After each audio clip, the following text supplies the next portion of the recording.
Hello again. Welcome back to The Life. Each week we have a guest that has either lived the life or has been affected by the life. And today, I got an old friend of mine from Brooklyn, Steve Crespi. Steve, welcome aboard. Thanks. I appreciate it. Glad to be here. Glad to have you. You were always known as a tough guy in the neighborhood. I remember you that way. We ran in circles together, but not always the same group. Later on, I found out that you weren't too bashful with a gun either. You live in Brooklyn, that happens. That's what you got to be. Got to be around somebody. Right. At a young age, you told me about a sit-down. My mother was partners with a guy that was a boss in the garment district. And we used to go over his house every Sunday, Saturday, Sunday.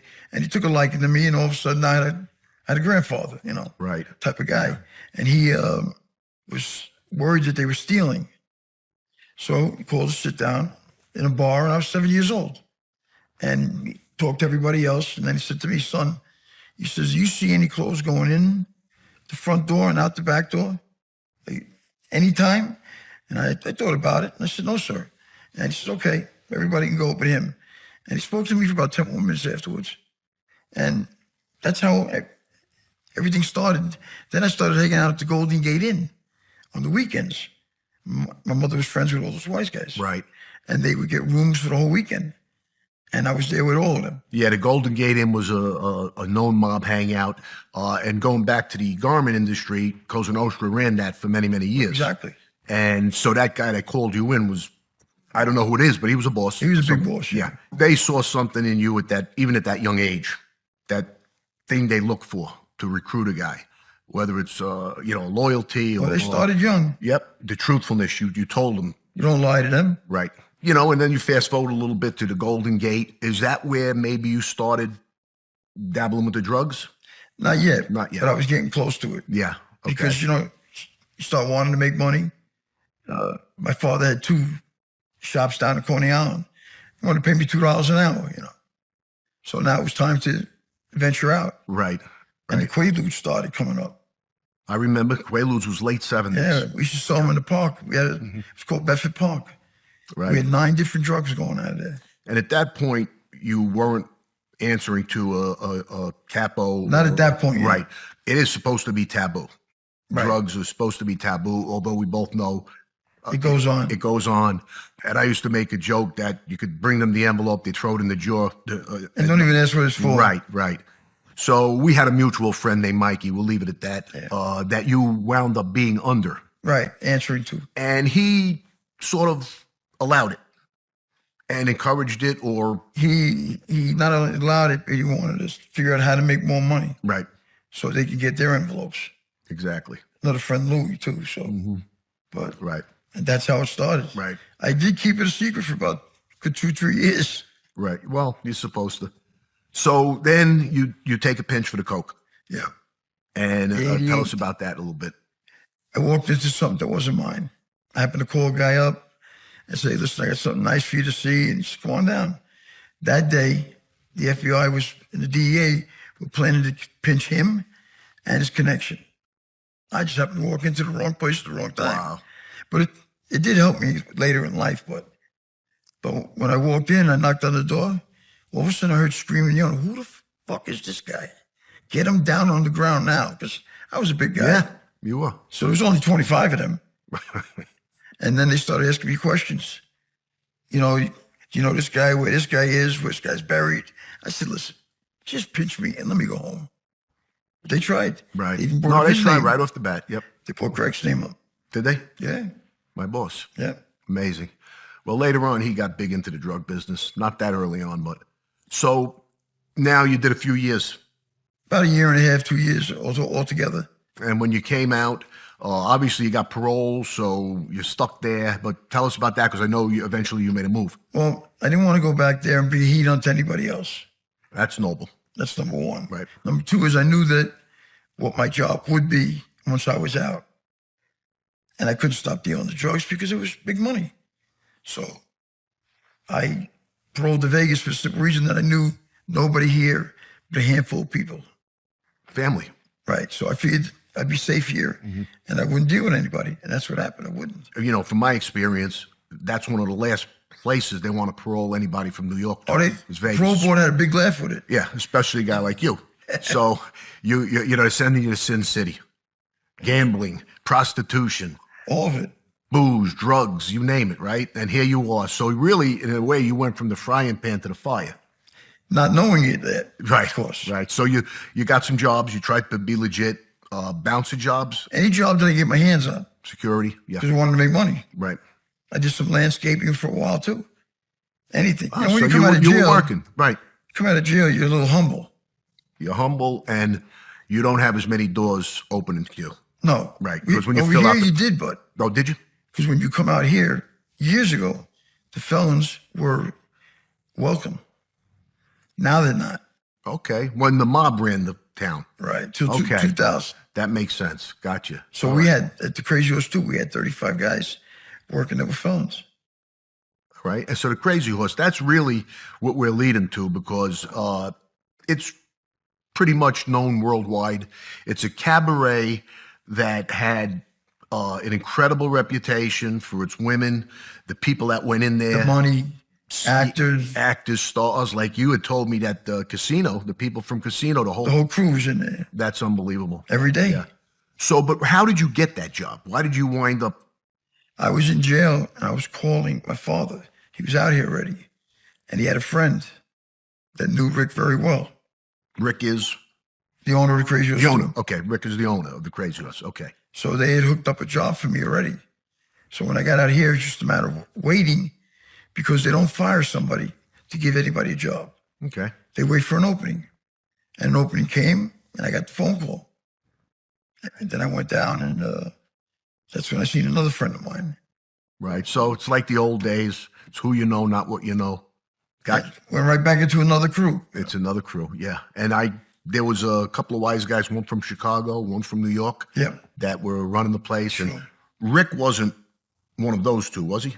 No, Rick wasn't a wise guy or anything like that. He's a businessman. Just a businessman who needed a wise guy. Right. He needed, Somebody, obviously, yeah. two. So Yeah. he had So- Chicago, he had New York, Florida. I pictured it after having some talks with you, with my old friend getting back with you, like a Studio 54 of the West. Because when you see Studio 54 in movies and documentaries, the cocaine, the call girls, the stars, it was just One big party one big party for every night. everybody. Right. Everybody So- was welcome. Were these things going on? And I'm sure they were. I mean, but to what extent? Listen, there was drug dealing, there was prostitution, there was everything. Was it the owners were allowing this? Were they earning on it? Or was it just drug dealers in there? The owners didn't know anything about it. He was in the Okay. back most of the time. Right. So the drug dealing was He was just out there. right. And you guys as bouncers allowed it? Or did you get a piece? I mean, I'm not trying to make We you kept our uncomfortable, nose but- out of it, basically, because you can't stop it. Right. It's going to be in there somehow. So it's just a matter of knowing which shoe it was. Controlling it. And then the pimps, we didn't allow pimps in there. Right. Maybe one or two that we liked, Right. because they would go in and take the money from the girls. They're brutal. So you protected them if somebody didn't pay these girls or Right? There was a lot of girls that came to that business from Utah and places around it that had people after them. And they knew they were safe in there. They knew nobody would be able to get in there to get at them. I don't want to say prostitution, but high-end call girls or with the dancers also. Dancers, they come in, they work for 8 hours. Then after that, they're on their own. So whoever they meet inside, sure, they make deals with and they meet outside. And you had like an A-list of girls, B-list. Oh, sure. And we would call them to the bar most of the time. Right. Introduce them to anybody we needed to do. That was the way to do it. Because you knew you were going to get your guy taken care of while he was in the club. And you knew they would make money and tip out too. And if they didn't pay, that's, you're laughing. But I mean, you guys, from what I've heard, were probably worse than the crews in New York. I mean, you went to work on guys. Well, you had to protect your girls. They go in the back of the VIP room. After a while, it got to the point where we said, if you don't collect your money anymore, we're not going to protect you. We had to try to do something. But yeah, if somebody owed $1,000 and they opened their mouth, they got what they had They got coming. carried out. bang his head against the door a little bit, you know, on the way out. Too. Amazing. What was the appeal to like the cast of Casino?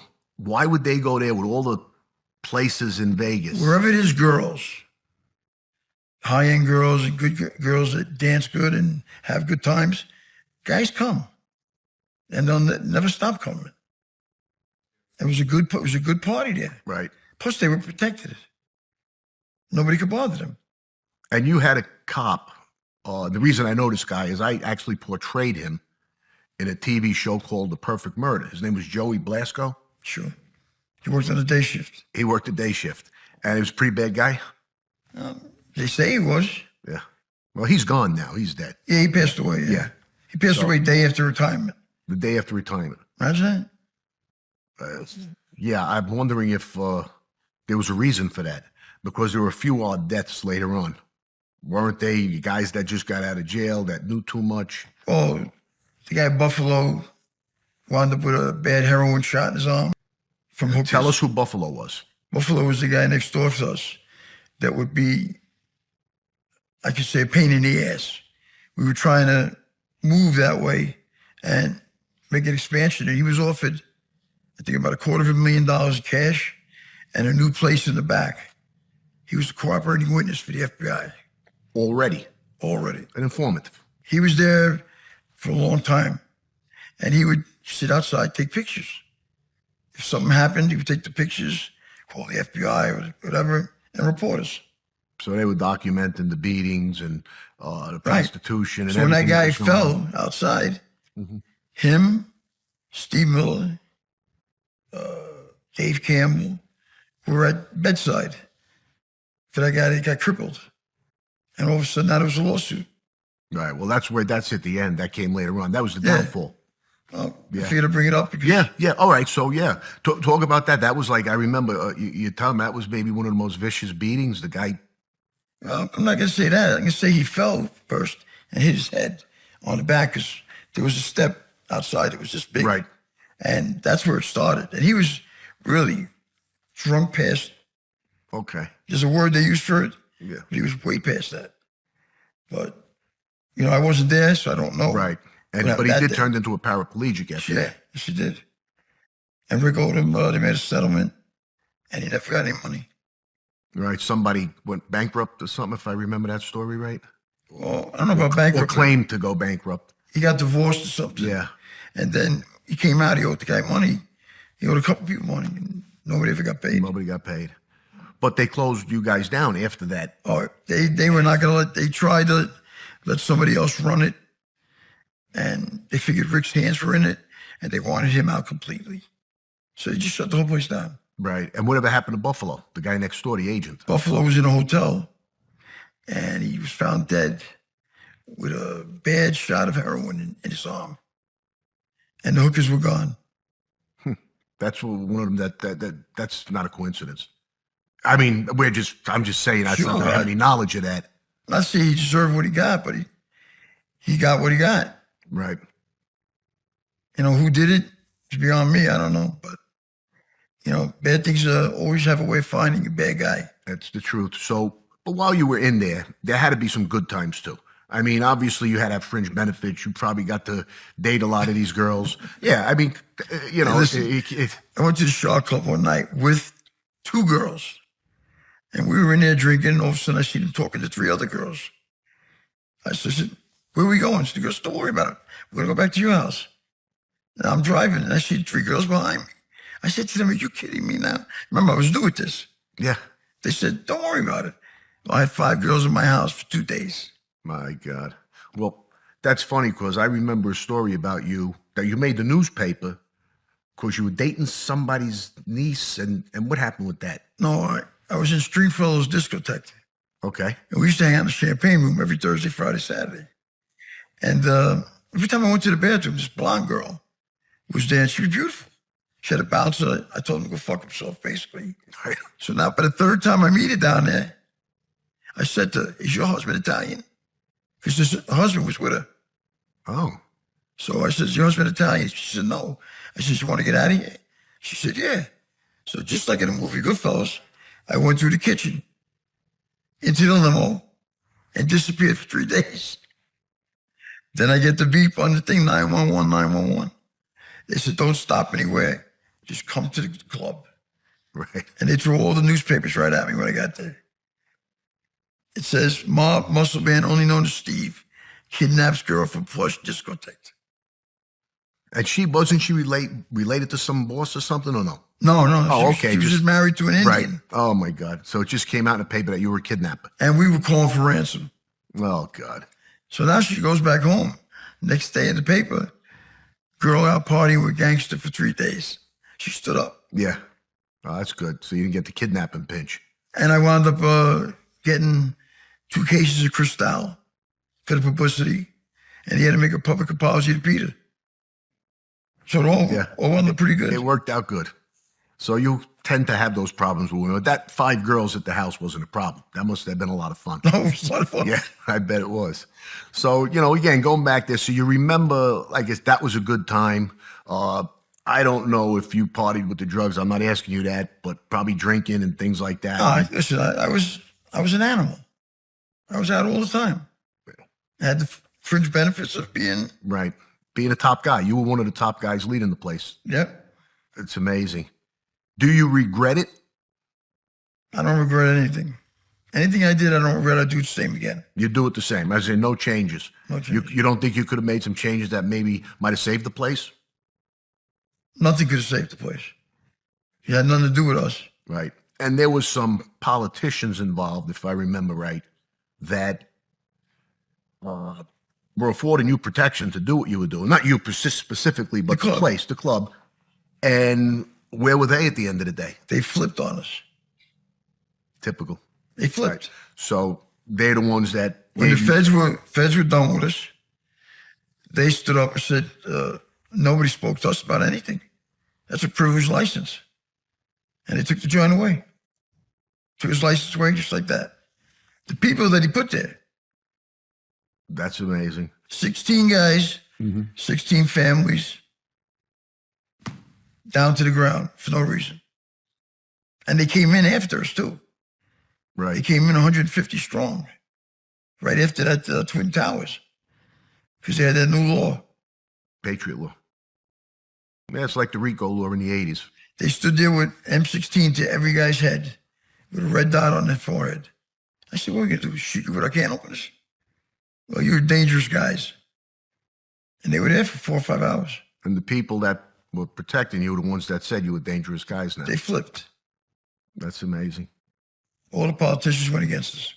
But this town, I guess, from way back then, Vegas, was known for politicians working with, guys like you. Small town. But it changed. It changed. The mob guys were kicked out. Corporations took over. And that was the end of the felons. Right. So now it's a corporate world. It's a corporate world. You can't even get an apartment if you really want one on your name. It spits it right out. Yeah. I've got a cousin that works here that we'll leave his name out, that when he first put in his application, it was turned down because his father was a bookmaker like 40, 50 years previous. They go that far back now. Yeah. But at one time, it would have been a welcome addition. It was very welcome here. Just the place to come if you were a felon. Amazing. And now you're just a second-class citizen, if that much. Right. So it got tough. And how come you never latched on with another club? I mean, with that reputation you have, there's so many. I'm driving around here, I see so many cabarets. I did hook up with a club or two, but the big ones offered me jobs in New York. My kids were too small, right, to go back because I was heated up. So I went to clubs and I'd work, and the feds would call every day and say, "Is there a manager job open today?" And no, why? Oh, Steve Crespi is going to get fired from drugs or this or that, and they harassed him every day. I did work in a couple of clubs. So yeah, and obviously that couldn't go on. That's harassment. They harassed me everywhere I went. Amazing. In my own driveway. And I didn't bother nobody. Yeah, and you weren't really responsible for that whole mess there. That was the bosses, Rick, whatever he did, put a church somewhere, shouldn't have put it. Yeah. When you have a cabaret license, no church can be in a certain amount of area to watch you. or the property value would go from, let's say, 500,000 to 6,000. So he put a church between Treasures and us. So nobody would want the building. Right. By the time he took it down, he had made an enemy Right. that It's greed. sat with Bill Clinton in Washington. Wow. It goes back to greed all the time. Sure. Being greedy, make stupid decisions like that or foolish decisions. And as many clubs as opened up, we just got busier. That's all. Because they made it a round robin. Everybody went everywhere. Right. And if you had the best party, they kept coming back, and you guys obviously did. How long of a run did this place have? Well, I was there about 16 years, but they had it about 8 years before that, 9 years before that. 25 years. It would have been there now. Still would have been there. Amazing. Money that was coming out of there was ridiculous. And the guys that got arrested for that final, the guy that fell and became a paraplegic, did they get big time? The only one who got was one guy, Bobby. He got about 4 or 5 years. He didn't deserve it. Yeah, he didn't deserve it. Nah. But, you know, He took the fall. as far as the feds go, you know that's not big time anymore. Right. Yeah. 40 years So, is now. so 4 Everything years. has changed. Yeah. Yeah. So it's, you don't want to get trapped with the feds. No. There's very few ways out. Oh, 98 or 99% of their ratio is Convictions. from rats. Yeah. Right? No, They definitely. 1% is trial. And you had said something about your mother had gotten hurt. My mother had been in the same business I was in. And I kind of told her not to bring out all at once when somebody comes for something. And she had a lot of wise guys on the list too. Right. And they took her out. She had a kilo of cocaine, and somebody shot her. It's hard to talk about, but Fatally? right in her apartment, they shot her in the head. Oh, my God. I never knew that, Steve. I try to keep it quiet. Yeah, I'm sure that's hard to talk about. My God. But I had the argument with her the night before Oh, boy. about bringing out, a whole kilo of cocaine for an ounce. And whoever was around her took her out. Unbelievable. In those days, it was Yeah. 50 grand. Right. That is incredible. So I started that's- moving around and trying to find out who did it. Right. And then I was told to let it go. I didn't know that about your mom. I don't talk about it. Well, maybe I still should have heard somewhere, I would think. But again, we were in different directions. So, wow. What's your future like? You going to stay here? You going to move somewhere else? I have kids, Right. and I have parents that are 92 and 88. And even though they've left to come here and left us, I feel like I can't leave them. Right. Oh, your father. I really don't, truthfully, I don't like it here no more. Be honest with you. I'd go to Florida, and I might do it 6 months there, 6 months here. The Sunshine State. Yeah, I love it there. I had a chance to go to work there too, years ago. Same type of place. Well, it was craziest too. Rick had opened up one in Florida. He took me there. I started seeing what was going on, a lot of wise guys and stuff, and I said, I'm going back to Vegas. Same thing. So where was it in Florida? It was on Miami. A1A, Miami, Lauderdale. Lauderdale. Okay. It used to be where the old Lavoque Unique was. Yep. So I don't know if that was Oakland Park Boulevard. Or, Yeah, Oakland Park. yeah, right around there. We used to go there for spring break, you and I. Yeah, no, it was Yeah, just we fun, had some too. fun there. Yeah. The Limelight. You got no regrets, even though it was a rocky road up and down. I would do it again. But that's me. There's kids out there that should be doing it. That's what makes these stories compelling. There's got to be a message in it. I got lucky. Okay, I was dealing big time, and I only got caught with a little piece. And I never had anything on my name, so they couldn't find an apartment or anything else. Mhm. Now, if I would have got caught with a key, it would have been 20, 30 years. Right. So that's why I said in the beginning of the conversation, that saved my life because it made me think more. And now I didn't go back into the fire anymore. I came out here and went into the fire, which was a better deal. So Right. I got lucky. You got lucky. A lot of kids won't get lucky. Right. Right. If they try to take those same steps into the drug business and And today's a whole different ballgame. right. Cops are different yet. Oh, years ago. absolutely. Absolutely. And I would think that these clubs There's probably a lot more control over the call girls. Well, it's very hard to control them. Once they walk out that door, They're on their own. it's all on their own and can't follow everybody. Right. And there was a time it was legal here. Is it still legal? I wouldn't even know. It's not legal out here. In Vegas anymore. Not in There Vegas. was a time where it was, wasn't it? I don't think so. Oh, okay. All right. So, If they were smart, they would make it legal. well, They would control it. Yeah, that's one of those issues. Like same thing with drugs and These gambling. girls that go up in hotel rooms never come down. Right. Nobody knows they're up there. Yeah, I'm sure that, there's an argument both ways for all of that. So same thing with gambling and drugs.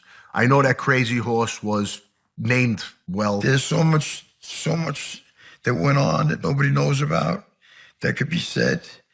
And my opinion is people miss it a lot. Right. So, Well, you are not looking to make a deal with the government or anything like that. So it's harder for you to get into the details. I understand that, of the actual, if there were murders and if there were beatings, but we know there was, you said there that. was beatings. Of Yeah. course there was. There's beatings, there's prostitution. It goes with every club. Drugs. Right. They came in strong on us and they found a half a joint in the whole place. How much money, if you're not uncomfortable, were you making in your heyday? As a top guy in there, get a piece of different things. 150, 200,000 a year, maybe something. I never really kept track for a reason, but So it was VP money. yeah, Vice president of a corporation. I paid to pay taxes on it, and then I got the manager's job, and they closed us down 4 months later. On the books, I was making $6,000 a week. On the books. On the books, So that's $300K. I didn't get that far. Right. Right. I was only there a couple months. Yeah. But it's a great business. The money's all over the place. Yeah. Well, like I said, it's still all around here. You see. Well, they're all closed down now because of the virus, but they'll be open again. Yeah. That affected the whole world. Yeah, the whole world. Just people come here for sin shows, and there's none of it, any of it. It's tough. But there'll always be the Crazy Horse 2s and places like that. Like I said, I'm familiar with Studio 54 back in the heyday. And there was every drug, call girls coming in and out of there, movie stars. We had it all, believe me. We had it all. Every movie star came in, every baseball player, football player, all the way down the line. And they felt comfortable. Yeah, but like us back in Brooklyn, we imploded. We ruined it for ourselves between greed, who wants to be boss. So same thing sort of happened with you guys. The greed blurred their thinking, and ultimately you all got arrested. But you escaped. I don't know if you're comfortable talking about this. You escaped, and you don't have to give names or anything, but once again, because of who you knew, not what you knew, and didn't wind up with big time. No, I wanted to put a bracelet on. A bracelet. Because I was in the middle. I just started managing. Right. And managers got more time than the other guys did. Right. But I got lucky, and then you had a connection. Somebody knew somebody, right? Yeah. You mentioned something about that I found out later in life. You found out later. Okay. Yeah. So you got another lucky break. You got 2 lucky breaks. You gotta have angels on your shoulders to make it in this business. I agree. I'm still sitting here, so I'm here too. We're blessed Without a that doubt. we made it through. And like I said, I have a lot of regrets. I definitely have a message and a story to be told. And this show is helping me tell it. And guys like you come on, old friends. And again, it's hard to talk about some of the things. You don't want to hurt anybody or give too much detail. But we do want to stop the young kids. Yeah. No, I think that's, I like other people saying that, not me. I see my son, he's like trying to lean towards being the tough guy in the street, but it's not him. Right. So I got to keep him away. It's a dead end. So Because when he went into middle school, there was 2 bullies. And I warned them that they would come after him, and he knocked both of them out. So now he became like a tough guy. oh God. He came out with a wad of money one day like this. I said, "What's that for?" He said, "My guys gave it to me for my birthday." I said, "My guys? I didn't make you a boss." Yeah. So I had to slow him down a Yeah, little bit. definitely. Keep him in check. Well, once again, my friend, I appreciate you coming. Anytime. And maybe we can do this again sometime. I hope so. We'll lead into something bigger and better. But I'm proud of you. It's good to see you again good to see you after too, all Chris. these years. It's been a long time. And for the audience, thank you for watching. And Steve, Thank you for having me. take care. It's been a pleasure.